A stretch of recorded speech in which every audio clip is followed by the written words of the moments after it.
Hello and welcome back to the Raisina Ideas Pod, where we at the Raisina Dialogue, organized by the Observer Research Foundation, speak to some of the smartest minds in the world who have come here for this dialogue and will discuss the issues and ideas that will shape our common future. I'm Mihir Sharma, Director of the Center for Economy and Growth at the Observer Research Foundation.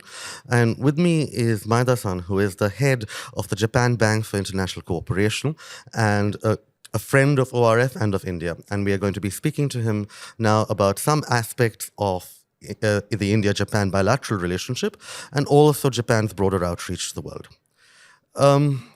Maeda-san, this is the year in which India is the president of the G20. And Japan is holds the presidency of the G7 group of nations. These are groupings that together have to create pathways forward in multiple things, such as the digital transformation, the green transformation, the energy transformation. What are Japan's priorities as the presidency of the G7, and how do you foresee there being a linkage between that and the work of the G20? Well, thank you, Mihir-san. That's besides that political argument, in particular the Russia-Ukraine issue, that there are multiple points to discuss in G7 and also G20. We are both a member of G20 and G7 and the G7 presidency, as you correctly addressed. That obviously that the path to carbon neutrality is one of the most important pieces, and also that what we discussed that the just transition in G7, the framework that the JETP, the energy transition platform, is to be addressed. And it started from South Africa, then to expanded to the Asian countries, in particular Vietnam, Indonesia, and also India will be possibly a part of this, the idea. And also that on November the 14th of last year, the merging of the G20 Bali, Prime Minister Kishida and the President Jokowi of Indonesia jointly announced and launched that so-called Asia Zero Emission Community, which is a supplementary to the idea of JETP. However, that this is some difference in between the two. And our approach of the AZEC, Asia Zero Emission Community, is to be more practical, and also that be in line with that each country's agenda. For example, that many countries, including India, has on the growth strategy, and also that they are also struggling that the compatibility between the carbon neutrality and also that growth. So those countries may not sacrifice economic growth because of carbon neutrality. Therefore, that each country has their own agenda, so that the idea of AZEC is to try to accommodate these differences. That's the idea. And on September the 1st of 2022, Prime Minister Kishida appointed me as a special advisor to the cabinet of Kishida administration. And my main task is to materialize AZEC, one of my agenda. And I pay a visit to Indonesia and also Vietnam. And I talked about this idea with leaders of these two countries, in particular the Indonesia and as a G7, a previous G20 presidency. So that's a point. Thank you very much, and I think we're all interested to see how the Asia Zero Emission Community turns out, particularly because, as you point out, it incorporates national imperatives.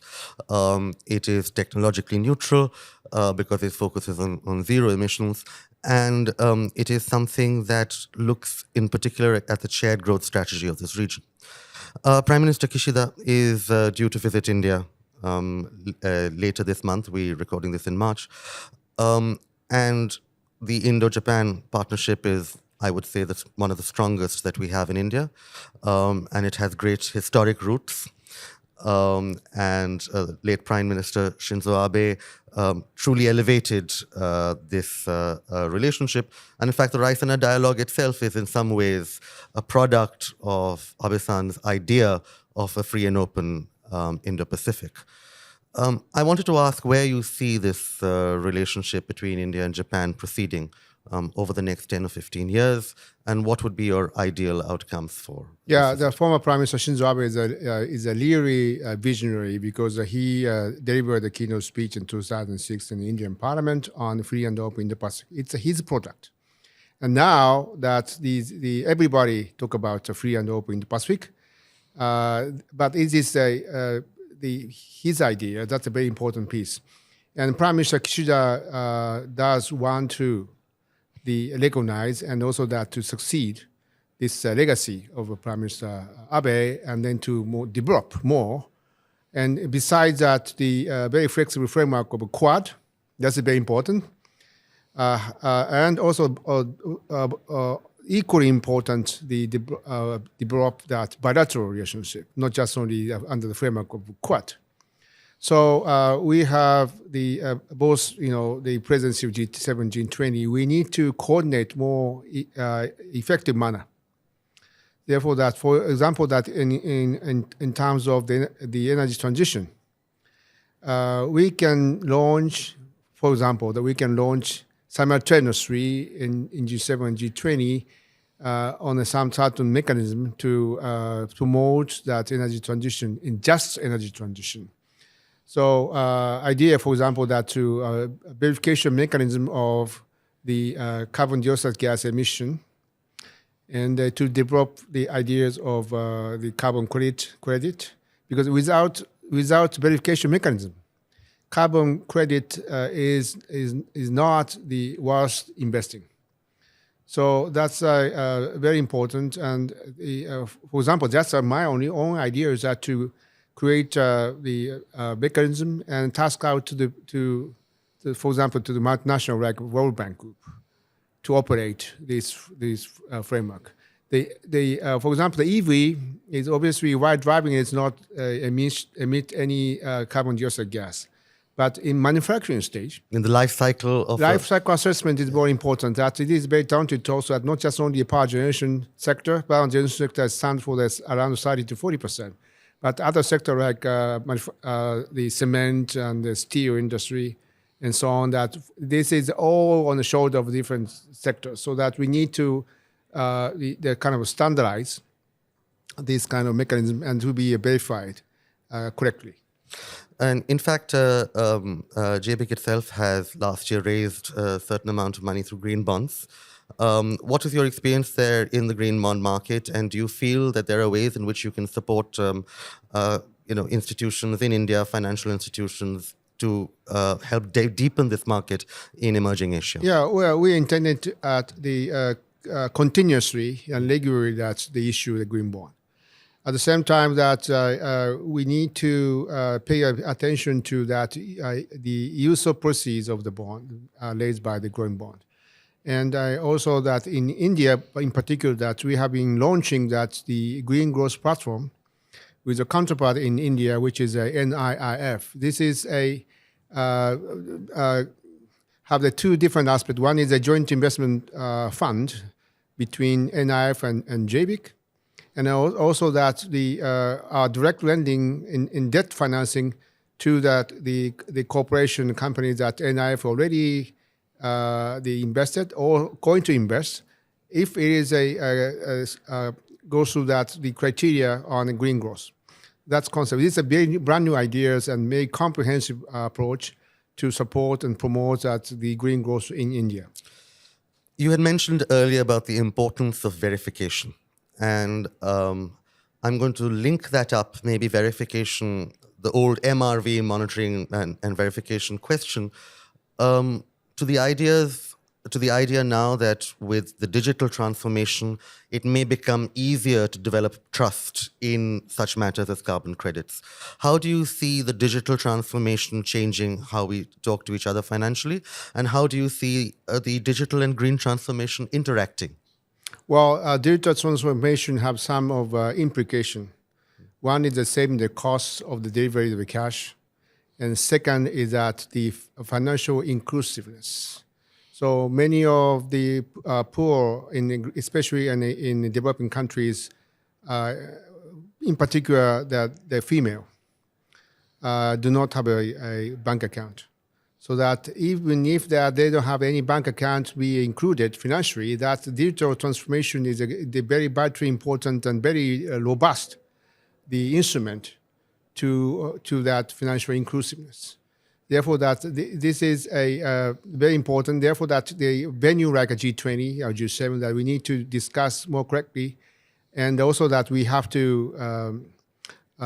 pay attention to that cross-border, the transmission, cross-border settlement of the finance. So it would make a sea change of the financial circumstances right now. Therefore, that it will reduce some of the expanding gap of income level, and then to serve as a equality and also that's the fairness. That's very important. Finally, Maeda-san, we are running short of time, but I will ask you a last big picture question. Many countries across the global south look to Japan as a reliable partner, as a source of quality in infrastructure and a source of sustainability in finance, and in a relationship that does not undermine their own sustainability and their own internal political dynamics. They look to India, similarly, many countries across the global south, as a location where their own concerns can be voiced, as their partner in shifting the arena of global governance towards a more development-focused orientation. What are the ways that you believe India and Japan could partner in ensuring that the global south gets a fair shot at green growth and a fair say in global governance? Well, as a India and Japan partnership is ideal because India is a emerging and also that growing and also rising power. And India already surpassed the United Kingdom in terms of the size of economy, the GDP. And it may be in the near future that they surpass Germany or Japan. But we need to very trustworthy India as a leader of the region or leader of the global issue. It must be addressed correctly. And Japan started as a member of G7 in the 1970s. Therefore, that we have a track record. We have a mutual supplemental that because we are aging, but we have the track record on the leaders of G7. That's why that I said that it's a very ideal partnership. And also that we are going to develop together with India, not just only the level of the economic growth, and develop the new kind of concept, which is good for everybody in the world. And also that one of the Japan's advantage is that trust. After the World War II, we have been trusted because of our ancestors, the effort and my dad and mom's generation. And we need to create a new and good, stable, prosperous the world to the generation to come, that children and grandchildren are ours. So that is very important. So that Japan, India, the partnership, partnership group will make very trustworthy framework. That's beyond, maybe beyond the Quad, our G7, G20. That's a very key cornerstone of the stability and freedom, and both are like-minded countries of the promotion of fair democracy. Thank you, and you're right. I think trust is at the center of our relationship between India and Japan. And thank you for joining us at the Raisina Idea Pod. And thank you, Mihir. Thank you so much.